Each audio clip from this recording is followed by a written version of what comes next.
Si on veut inviter une direction à notre cours, le seul moyen pour lui donner tous les accès nécessaires, c'est de l'inviter comme enseignant.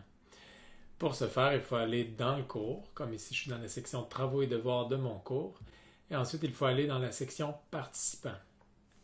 Il y a plusieurs façons d'inviter ses élèves, mais il y a une seule façon d'inviter un autre enseignant, c'est en passant ici, dans le petit plus, tout au bout d'enseignant. Il faut écrire l'adresse courriel CSSMI de cet enseignant-là, cet enseignant, cette direction, tout ça, ce gestionnaire. Donc, il faut écrire l'adresse courriel ici. Alors, on vient écrire l'adresse courriel, on clique dessus.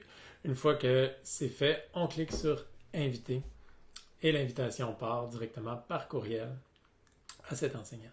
Si jamais on invite comme élève, eh bien, s'il arrive quoi que ce soit à notre cours, un élève ne peut pas reprendre le dessus, il ne peut pas avoir accès aux accès d'un enseignant. Donc, ce n'est pas une bonne manière de procéder.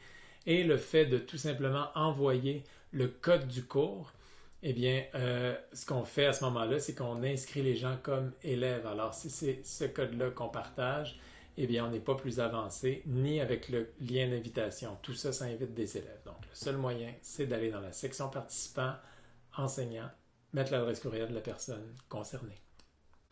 Du côté des directions maintenant, si on est une direction, par exemple, d'une école primaire et qu'on se retrouve enseignant associé dans tous ces cours-là, eh bien, ça peut devenir problématique au niveau des notifications.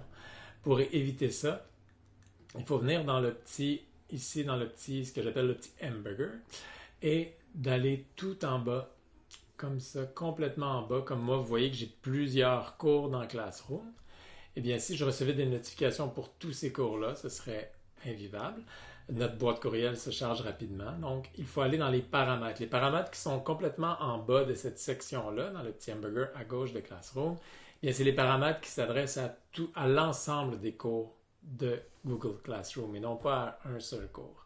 Alors, en allant dans ces paramètres-là, on vient ouvrir tout un paquet de paramètres qui s'adressent à Classroom, mais il y a un paramètre en particulier qui est tout en bas, notification de cours. En cliquant sur notification de cours, on peut décider des cours desquels on va recevoir une notification. Donc, on peut y aller cours par cours ou tout simplement venir ici et désactiver les notifications par email, ce qui va faire qu'on va recevoir aucun courriel en lien avec Classroom.